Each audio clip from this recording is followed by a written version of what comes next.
सर्वात जास्त आपल्या घरात, समाजात, गल्लीत रेप्युटेशन कोणाकोणाची चांगली आहे? सांगा नालायकांनो, हात वर करा. कसं करता सांगा, जेव्हा दिसतात जसं की रोम रोम भाइयों, नमस्ते. जी जी जी जी जी.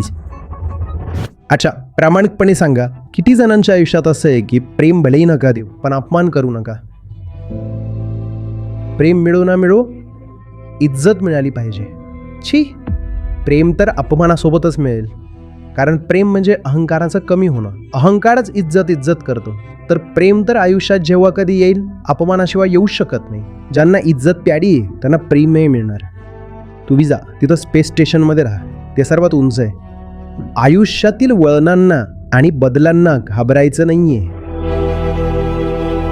त्यांच्यामध्ये सुंदरता आहे, त्यांच्यामध्ये नवीनपणा आहे, फ्रेशनेस आहे, त्यांच्यामध्ये ताजेपणा आहे, त्यांच्यामध्ये आरसा आहे. जेव्हा काही नवीन येईल तेव्हाच तर तुम्हाला काहीतरी स्वतःबद्दल समजेल. प्रत्येक गोष्ट बांधून नाही चालत.